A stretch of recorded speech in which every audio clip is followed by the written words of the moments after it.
Welcome back, America. I'm Hugh Hewitt. Whether you're watching on the Salem News Channel or listening on the Salem Radio Network, welcome. One of our great radio affiliates. A little bit of inside radio baseball.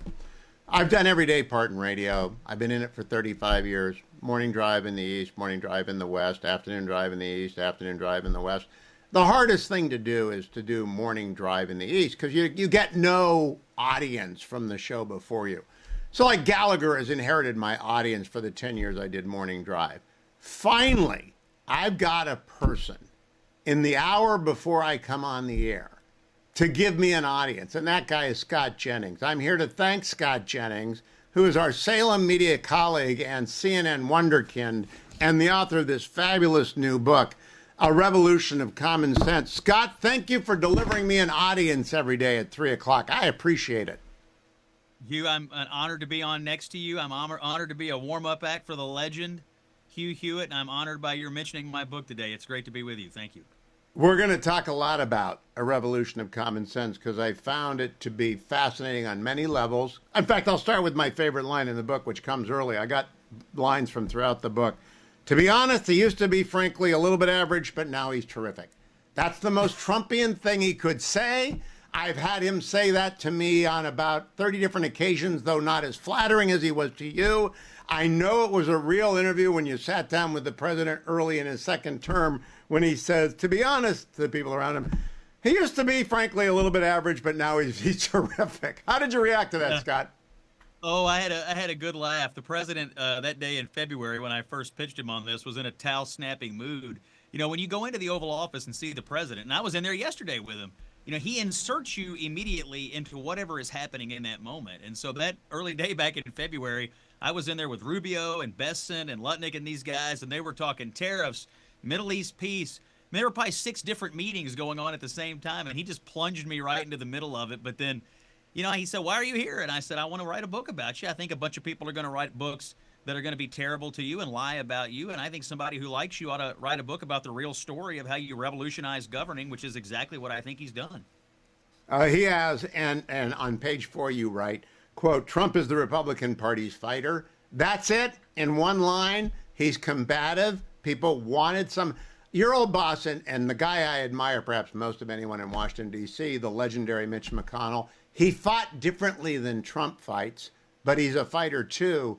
And we like combative people, and what Trump brought to this was a verbal combativeness, which is what you bring to CNN every night. You're a gentleman, but you do not accept the slings and arrows without rebuke.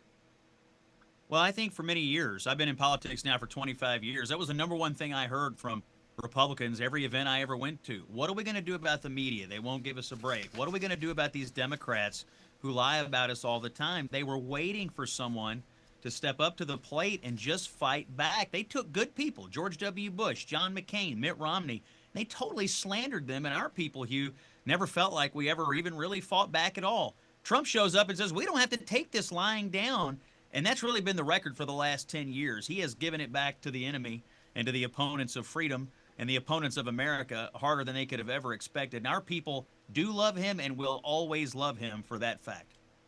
Now, before I plunge into the specifics of, and you know the Lentz rule, Scott, you got to say the title of the book 7 times in every segment, A Revolution of Common Sense, A Revolution of Common Sense. Frank says if you don't say the title 7 times, no one will remember to buy A Revolution of Common Sense for Thanksgiving. So I think we've hit A Revolution of Common Sense 7 times. Before we plunge in, though, you're a young man. I'm an old guy. I've been doing this 35 years. But when I started, I was about your age, and I had no idea I was going to be doing it for 35 years.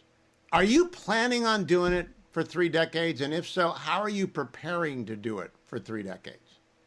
Gosh, I mean, things change so much year to year. I mean, I never knew when I first started with CNN back in 2017 what would happen to me in the last 2 years. I mean, it used to be a very part-time job. Now it's a very full-time job for me, and I had no idea until July of this year I was going to be joining you on the Salem Radio Network. But I love radio. I love the spoken word. I love what we do here at Salem, and I still think we're doing something that is meaningful to the conservative grassroots out there. We're giving them arguments every day to go out into the world and help fight for our version of what America ought to be. So if they'll have me for the next 3 decades, I'll be glad to do it because, getting to talk every day on CNN and on this network, it is a privilege. And even though I get beat on every night by Abby and company, I wouldn't trade it for anything in the world because somebody Well, I needs to watch stand you. up for half the country. I watch you planning. Someone's going on and on and on like that. Nobody from nowhere who was at Homeland Security for half a minute and wrote anonymous.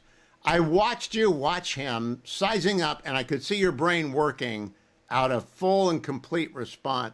Have you trained yourself not to go for the first open punch, but to wait for the 30-minute slog?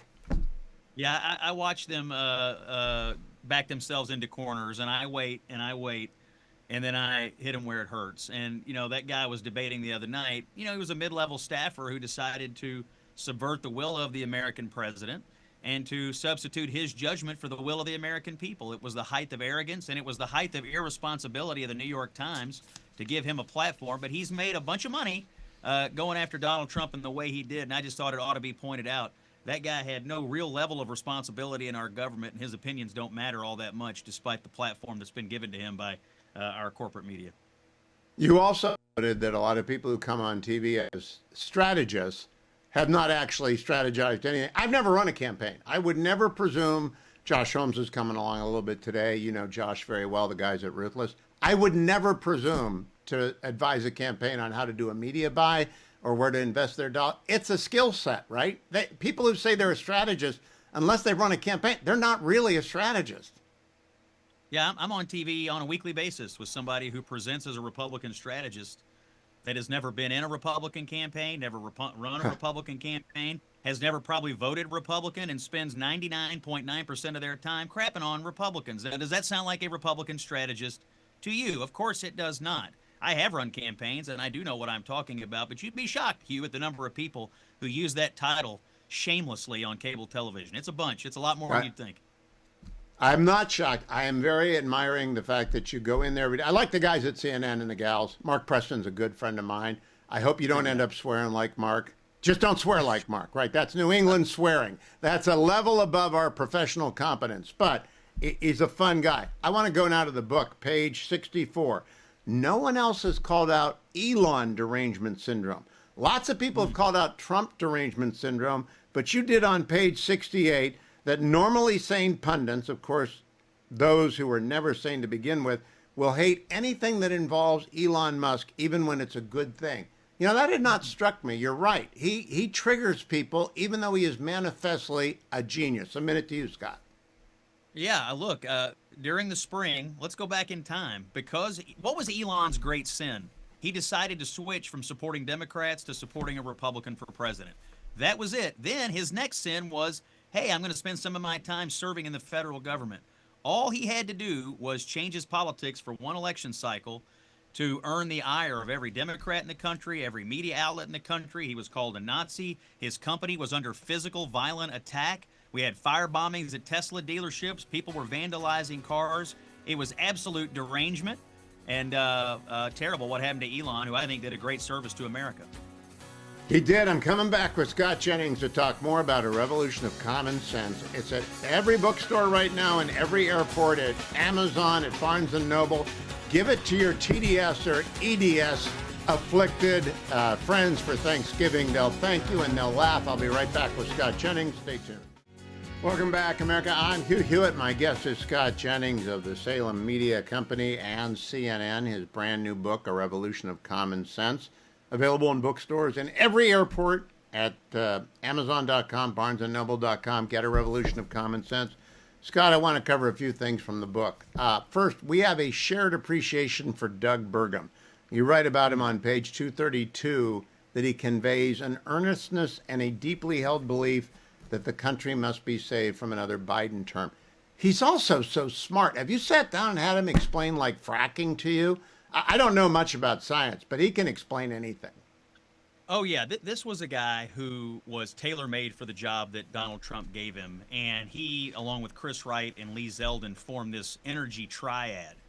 And what they are doing for American energy that helps American business, that helps us win the AI race, which Trump regards as his space race, it's nothing short of miraculous. And Burgum and Wright and Zeldin on this energy group that Trump has started, I mean, they've changed everything. I mean, they're going to enable a future that we would not have had if the Democrats had won last year. They would have throttled energy. These guys are opening it up. And Burgum, he's not just a politician. The guy knows technically what we have to do, and it has made a difference every single day he's been in office. I think this was an inspired pick. Most of his cabinet has been terrific, and Burgum's been one of the best.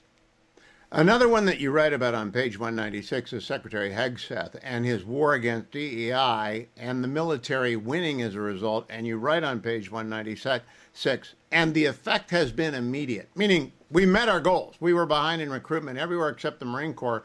Everyone met their goals. Question. Everybody talks about Vice President Vance, and we love him. Everybody talks about Marco Rubio and Ted Cruz and Tom Cotton. Ought we to keep an eye on Pete Hegseth down the road for electoral politics?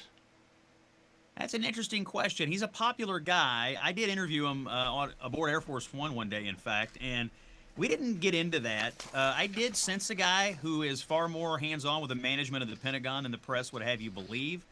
And I sensed a guy who gave up a very lucrative and nice media life to take on a very difficult job in which he takes on a lot of personal and reputational water to do it. So he clearly loves his country. He's got a great service record. I think he's doing a pretty good job at the Pentagon.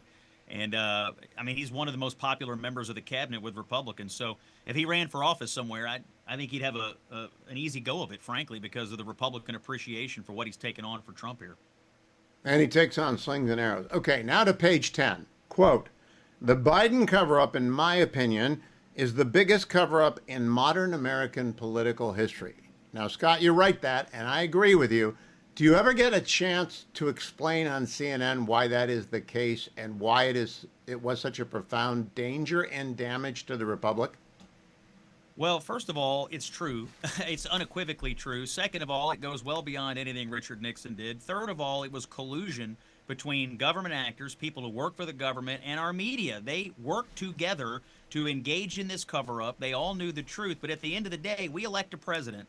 We expect the elected president to make decisions. It's now quite obvious the elected president was having decisions made in his name that he had no idea what he was doing. Documents were being signed by people. He didn't know what was on the documents. This goes to the heart of the constitutional republic. They covered it up. And consequential decisions were made. And I don't know what you do about it now. I don't know if people go to jail. I don't know. It's unprecedented. But I know that covering up Joe Biden's mental acuity issues amounted to a disenfranchising every single person who voted in the 2020 election. I agree. Now, on page 104, you write about the media. AP specifically, don't want to paint with too broad a brush. On issue after issue, AP seems to be morphing into a left-wing advocacy group. Is there one platform, Scott, one legacy platform that's gone the other way?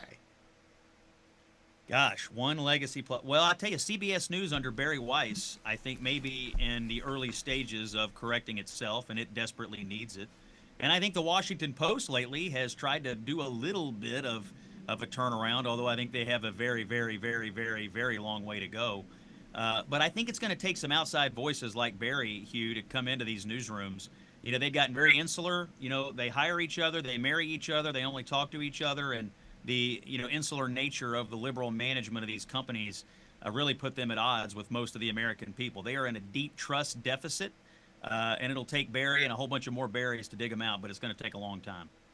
Trust is earned in ounces, lost in pounds. A revolution of common sense will earn your trust. I once again recommend it to you for all your relatives who need some laughs or some perspective or some just genuine insight from Scott Jennings in bookstores everywhere. A revolution of common sense. Scott, thanks for spending time with us. Good luck with the battle tonight. Put on your armor, go on over there and tail it a mark for me. Don't go anywhere, America. I'll be right back on the Hugh Hewitt Show.